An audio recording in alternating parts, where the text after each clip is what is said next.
ആഭ്യന്തര വകുപ്പിൻ്റെ കാര്യത്തിൽ യു ഡി എഫിന് വേറൊരു ട്രാക്ക് റെക്കോർഡുണ്ട്. 2011-16 കാലഘട്ടത്തിൽ 2 ആഭ്യന്തരമന്ത്രിമാരുണ്ടായിരുന്നു, തിരുവഞ്ചൂർ രാധാകൃഷ്ണനും രമേശ് ചെന്നിത്തലയും. അപ്പോൾ രമേശ് ചെന്നിത്തല ആഭ്യന്തര വകുപ്പിലേക്ക് വന്ന് നമുക്കറിയാം, അത് ഒരു സമ്മർദ്ദത്തിൻ്റെ ഭാഗമായിട്ടാണ്. ഇപ്പോൾ കെ എസ് രാധാകൃഷ്ണൻ്റെ കാര്യം പറഞ്ഞല്ലോ.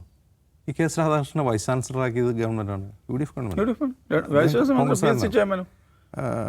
ടി പി സെൻകുമാറിന് വേണ്ടി വാദിച്ചതാരാണ്? ടി പി സെൻകുമാർ DGP ആയി തുടരണം എന്ന് വാദിച്ചതാരാണ്? കോൺഗ്രസ്സാണ് വാദിച്ചത്. പിണറായി വിജയൻ അധികാരത്തിൽ വരുന്ന സമയത്ത് UDF അംഗങ്ങൾ അസംബ്ലിയിൽ നിന്ന് ഘോരഘോരം പ്രസംഗിക്കുകയാണ് ടി പി സെൻകുമാറിന് വേണ്ടി. അപ്പോൾ അവിടെ വെച്ചിട്ടാണ് പിണറായി വിജയൻ, ക്രാന്തദർശിയായ രാഷ്ട്രീയക്കാരനാണ് പിണറായി വിജയൻ എന്ന് പറയാവുന്ന ഒരു ഡയലോഗാണ് അദ്ദേഹം പറയുന്നത്. അയാൾ നിങ്ങളിൽപ്പെട്ട ആളല്ല കേട്ടോ, അയാളിപ്പോൾ വേറെ സ്ഥലത്താണ്, അയാളിപ്പോൾ വേറെ സ്ഥലത്താണ് എന്ന് പിണറായി വിജയൻ പറയുന്നത് എന്താണെന്ന് പോലും മനസ്സിലായിട്ടില്ല അന്ന് UDF കാർക്ക്. അന്ന് ടി പി സെൻകുമാറിന് വേണ്ടി വാദിച്ച UDF സാമാജികർക്ക് അദ്ദേഹം ഇപ്പോൾ വേറെ സ്ഥലത്താണെന്ന് പറയുന്നത് BJP കുറിച്ചാണെന്ന് ആണ് പിണറായി വിജയൻ ഉദ്ദേശിച്ചതെന്ന് പോലും UDF കാർക്ക് മനസ്സിലായിട്ടില്ല. അപ്പോൾ ആഭ്യന്തര വകുപ്പ്, ഞാൻ XOR തിരുവഞ്ചൂരോ ചെന്നിത്തലയോ ഇപ്പോൾ ആഭ്യന്തര ആര് ഭരിക്കും എന്നുള്ളതല്ല എൻ്റെ പ്രശ്നം. UDF ആഭ്യന്തര വകുപ്പിനോട് അന്നെടുത്തുള്ള സമീപനത്തെക്കുറിച്ചാണ്. അപ്പോൾ ആ സാഹചര്യത്തിലാണ്, അപ്പോൾ അതായത് ഈ പറയുന്ന ആഭ്യന്തര വകുപ്പ് കൈകാര്യം ചെയ്യുന്നതിൽ പിണറായി വിജയന് പാളിച്ച പറ്റിയിട്ടുണ്ടെന്നുള്ള രൂക്ഷമായ വിമർശനം നിലനിൽക്കെ UDFനും അത് സംഭവിക്കാനുള്ള സാധ്യതയുണ്ടെന്ന് പറയാൻ വേണ്ടിയാണ് ഈ പറയുന്നത്. അതായത് ആഭ്യന്തര വകുപ്പിൻ്റെ പാളിച്ചകളെക്കുറിച്ചുള്ള പ്രതിപക്ഷ നരേറ്റീവ് എന്താണെന്ന് പറഞ്ഞാൽ അത് BJP CPM ഡീൽ ആണ് എന്നുള്ളതായിരുന്നു VD സതീശൻ ഉൾപ്പെടെയുള്ളവരുടെ ആരോപണം. ഇപ്പോൾ PV അൻവർ ഉന്നയിച്ച ആരോപണങ്ങൾ, VD സതീശൻ അതേ തുടർന്ന് ഉന്നയിച്ചിട്ടുള്ള ഗുരുതരമായ ആരോപണങ്ങൾ, അത് ഇപ്പോഴും വിശദീകരിക്കപ്പെട്ടിട്ടില്ല. അപ്പോൾ CPM BJP ഡീലുള്ളതുകൊണ്ടാണ് ആഭ്യന്തര വകുപ്പ് ഇങ്ങനെ കുത്തഴിഞ്ഞ് കിടക്കുന്നത്, ആഭ്യന്തരം ഭരിക്കുന്നത് വേറെ ആരമാണ്. ഇതാണ് ആരോപണങ്ങളുടെ മർമ്മം. ഇനി UDF വന്നു കഴിഞ്ഞാൽ ഈ പോലീസ് സേനയിൽ എന്ത് മാറ്റമാണ് ഉണ്ടാവുക? അതിനൊരു ക്ലാരിറ്റി വേണമല്ലോ. അതിന് സതീശൻ്റെ പ്ലാൻ എന്താണ്, ഇനി വരാൻ പോകുന്ന ആഭ്യന്തരമന്ത്രിയുടെ പ്ലാൻ എന്താണ്, അതേക്കുറിച്ച് ക്ലാരിറ്റി വേണം, അത് വിശദീകരിക്കപ്പെടണം, എന്താണ് ചെയ്യാൻ പോകുന്നതെന്നുണ്ടെങ്കിൽ. കാരണം അല്ലെങ്കിൽ ഇത് ഒരു പ്ലാനും ഇല്ലാതെയാണ് ഈ വകുപ്പ് ഏറ്റെടുക്കുന്നതെങ്കിൽ 2011-16 നടന്നിട്ടുള്ള കാര്യങ്ങൾ അതേപോലെ സംഭവിക്കും. ഇന്നൊരു വാർത്ത കേട്ടത് ശരിയാണോ അല്ലെങ്കിൽ ഒന്ന് കറക്റ്റ് ചെയ്യണം. രമൺ ശ്രീവാസ്തവ എന്ന് VD സതീശനെ സന്ദർശിച്ചെന്നൊരു വാർത്ത എവിടെയോ കേട്ടിട്ടുണ്ട്. ഉണ്ട്. എന്തിനാണ് രമൺ ശ്രീവാസ്തവ? ഒന്ന് ആലോചിച്ച് നോക്കുക, എന്തിനു വേണ്ടിയാണ് അദ്ദേഹം കാണാൻ വരുന്നത്?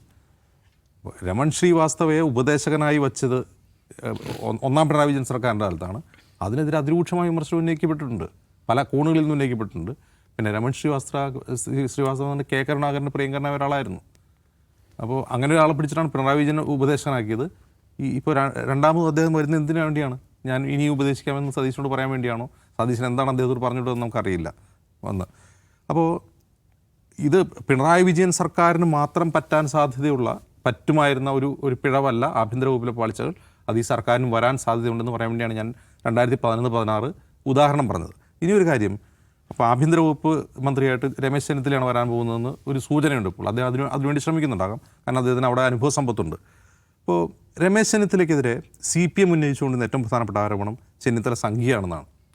കോടിയേരി ബാലകൃഷ്ണനാണ് ആ അർത്ഥത്തിൽ വളരെ രൂക്ഷമായ അറ്റാക്ക് ചെന്നിത്തലയ്ക്കെതിരെ നടത്തിയിട്ടുള്ളത്. അപ്പോൾ ചെന്നിത്തല യഥാർത്ഥത്തിൽ അങ്ങനെ ഒരു സംഘപരിവാർ പശ്ചാത്തലമുള്ള ആളാണോ? അദ്ദേഹത്തിന് RSSുമായിട്ട് എന്തെങ്കിലും ബന്ധമുണ്ടോ? അങ്ങനെ നോക്കി കഴിഞ്ഞാൽ ഒന്നുമില്ല. അതൊരു രാഷ്ട്രീയമായ ആരോപണം മാത്രമായിരുന്നു. കാരണം കോടിയേരി ബാലകൃഷ്ണനെതിരെയും CPMനെതിരെയും BJP ഡീൽ ആരോപിച്ചുകൊണ്ട്, അതായത് കേന്ദ്ര ഏജൻസികൾ ഇവിടെ അന്വേഷിക്കുന്നില്ല, പല കേസുകൾ അന്വേഷിക്കുന്നില്ല എന്ന് ചെന്നിത്തല ആരോപണം ഉന്നയിച്ചപ്പോഴാണ് കോടിയേരി തിരിച്ച് ഉന്നയിച്ച ഒരു ആരോപണമാണ് കോൺഗ്രസിനകത്ത് സർസംഘചാലകമാണ് ചെന്നിത്തല എന്ന് തിരിച്ചാരോപിച്ചത്. അപ്പോൾ ഈ വിവാദം കത്തിക്കുന്ന 2018-ലാണത്. ആ വിവാദം കത്തി നിൽക്കുന്ന സമയത്ത് ജന്മഭൂമിയിലാണെന്ന് തോന്നുന്നു, ജന്മഭൂമിയിലാണ് ഒരു ലേഖനം വരുവാണ്, കോൺഗ്രസ്സിലെ സർസംഘചാലകമാണ് ചെന്നിത്തല എന്ന് കോടിയേരി ആരോപിച്ചതിൽ ചെന്നിത്തല വിഷമിക്കേണ്ട. ചെന്നിത്തലയുടെ പിതാവ് RSSന് വേണ്ടപ്പെട്ട ആളായിരുന്നു. ആലപ്പുഴ ജില്ലയിൽ പലപ്പോഴും കോൺഗ്രസ് BJP സംഘർഷത്തിൽ, കോൺഗ്രസ് RSS സംഘർഷത്തിൽ ചെന്നിത്തലയെ തല്ലാതെ ഞങ്ങൾ വിട്ടത് അദ്ദേഹത്തിൻ്റെ മകനായതുകൊണ്ടാണെന്ന് പറഞ്ഞൊരു ലേഖനം വന്നിരുന്നു. അത് ശരിക്കും ചെന്നിത്തലയെ തിരിച്ചടിയായി. യഥാർത്ഥത്തിൽ രമേശ് ചെന്നിത്തലയുടെ പൊളിറ്റിക്കൽ കരിയറിൽ അങ്ങനെ നമുക്കൊന്നും കാണാനേ കഴിയില്ല. അത് ഒരർത്ഥത്തിലും സംഘപരിവാറിനോടോ BJPയോടോ RSSനോടോ അനുഭവമുള്ളൊരു നിലപാട് സ്വീകരിക്കുകയോ അങ്ങനെ എന്തെങ്കിലും നിലപാട് പറയുകയോ അദ്ദേഹം ചെയ്തിട്ടില്ല. എന്ന് മാത്രമല്ല, അദ്ദേഹത്തിൻ്റെ കരിയർ എടുത്തു നോക്കുക, വളരെ ഫൻറ്റാബുലസ് ആയിട്ടുള്ളൊരു കരിയറാണ്. 28-ാം വയസ്സിൽ മന്ത്രിയാവുന്ന ഒരാൾ. അദ്ദേഹം കോൺഗ്രസിൻ്റെ തന്നെ ദേശീയ തലത്തിൽ പ്രവർത്തിച്ചിട്ടുള്ള പല സംസ്ഥാനങ്ങളിലെയും തെരഞ്ഞെടുപ്പ് മേൽനോട്ട ചുമതലകളും എല്ലാം വഹിച്ചിട്ടുള്ള ഒരാളാണ്. ഒരു ദേശീയ ഇന്ന് ആ അർത്ഥത്തിൽ ഇന്ന് കേരളത്തിൽ നിന്നുള്ള കോൺഗ്രസിൻ്റെ ഒരു ദേശീയ നേതാവാണ് രമേശ് ചെന്നിത്തല. അപ്പോൾ അദ്ദേഹം അനാവശ്യമായത് പേറാനിടയായതിന് വേറൊരു കോണ്ടെക്സ്റ്റ് കൂടിയുണ്ട്. ഈ ഉമ്മൻചാണ്ടി സർക്കാരിൻ്റെ അവസാന കാലഘട്ടത്തിൽ 2014-16 സമയത്താണ് അദ്ദേഹം ആഭ്യന്തരമന്ത്രിയാവുന്നത്. അപ്പോൾ അദ്ദേഹം ആഭ്യന്തര വകുപ്പ് ഭരിക്കുമ്പോഴാണ് ആ സർക്കാരിനെതിരായിട്ടുള്ള വ്യാപകമായ അഴിമതി ആരോപണങ്ങൾ വരുന്നത്, ബാർക്കോഴ കേസ്, സോളാർ സ്കാം, അങ്ങനെ തുടങ്ങിയിട്ടുള്ള വ്യാപകമായ ആരോപണങ്ങൾ വരുന്നത്. അതിനിടയിൽ ഈ കോൺഗ്രസിൻ്റെ ഗ്രൂപ്പ് പടലപ്പിണക്കങ്ങൾക്കിടയിൽ ആഭ്യന്തര വകുപ്പ് ഭരിക്കുന്നയാൾ സർക്കാരിനെതിരായിട്ടുള്ള കേസുകളുടെ ചുമതല വഹിക്കുമ്പോൾ ഉണ്ടാകുന്ന പ്രശ്നങ്ങളുണ്ടല്ലോ. ഇപ്പോൾ ബാർക്കോഴ കേസിലാണെങ്കിലും സോളാർ സ്കാമിലാണെങ്കിലും അതിൽ അദ്ദേഹം ഒരു ബയസ്ഡായിട്ടുള്ള സമീപനം സ്വീകരിച്ചു എന്നൊരു ആരോപണം കോൺഗ്രസിനകത്തുണ്ട്. ഇനി രമേശ് ചെന്നിത്തല തന്നെയാണ് ആഭ്യന്തര വകുപ്പ് മന്ത്രിയായിട്ട് വരുന്നു എന്ന് കരുതുക. അതുകൊണ്ട് എന്താണ് ആഭ്യന്തര വകുപ്പിൽ സംഭവിക്കാൻ പോകുന്നത് നമുക്കിപ്പോൾ പ്രെഡിക്റ്റ് ചെയ്യാൻ കഴിയില്ല. അദ്ദേഹത്തിന് അങ്ങനെ ഒരു വിഷൻ ഉണ്ടോ എന്നുള്ളതാണ് ഏറ്റവും പ്രധാനപ്പെട്ട ചോദ്യം. രമേശ് ചെന്നിത്തലയുടെ ഏറ്റവും വലിയ ദൗർബല്യമായി എനിക്ക് തോന്നിയിട്ടുള്ളൊരു കാര്യം, അത് കോൺഗ്രസിൻ്റെ തന്നെ ഒരു ദൗർബല്യമാണ്, വ്യത്യസ്ത സമുദായങ്ങളെ പ്രീണിപ്പിച്ചുകൊണ്ട് കോൺഗ്രസിൽ കരുത്തു നേടുക എന്നുള്ള കോൺഗ്രസ് നേതാക്കൾ മുമ്പേ പരമ്പരാഗതമായി സ്വീകരിച്ചൊരു രീതിയുണ്ട്. അതിൽ രമേശ് ചെന്നിത്തല NSSുമായി അറ്റാച്ച്ഡ് ആണെന്നുള്ള ആരോപണം നിലനിൽക്കുന്നു. NSS ആണ് അദ്ദേഹത്തിന് വേണ്ടി താക്കോൽ സ്ഥാനത്തിന് വേണ്ടി പ്രവർത്തിച്ചതും.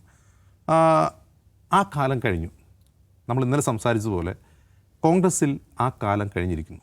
ഇപ്പോൾ രമേശ് ചെന്നിത്തലയല്ല, സതീശനാണ് മുഖ്യമന്ത്രി. VD സതീശൻ ഏത് സമുദായത്തെ പ്രീണിപ്പിച്ചുകൊണ്ടാണ് അദ്ദേഹം മുഖ്യമന്ത്രി സ്ഥാനത്തെത്തിയത്? ഒരു സമുദായത്തെ അദ്ദേഹം പ്രീണിപ്പിച്ചിട്ടില്ല.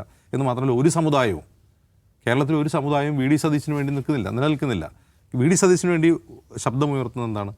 ഒരു പാൻ കേരള പോപ്പുലേഷനാണ്. എല്ലാ ജനങ്ങളും, across all caste and communities, എല്ലാ ജനങ്ങളുമാണ് അദ്ദേഹത്തിന് വേണ്ടി സംസാരിക്കുന്നത്. അപ്പോൾ ഏതെങ്കിലും സമുദായങ്ങളുടെ പ്രീണനത്തിന് വശംവദരായി മന്ത്രിയാവുകയോ മന്ത്രിസ്ഥാനത്തെത്തുകയോ ഇനി കോൺഗ്രസ്സിൽ അത് ഉണ്ടാവില്ല. ഈ മന്ത്രിസഭാ രൂപീകരണം തന്നെ അതിന് തെളിവായിരിക്കും. അങ്ങനെ ജാതി സമവാക്യങ്ങളോ അല്ലെങ്കിൽ ഏതെങ്കിലും അർത്ഥത്തിലുള്ള സമുദായ സമവാക്യങ്ങളോ അനുസരിച്ചായിരിക്കില്ല മന്ത്രിസഭാ രൂപീകരണം എന്നാണ് ഞാൻ കരുതുന്നത്.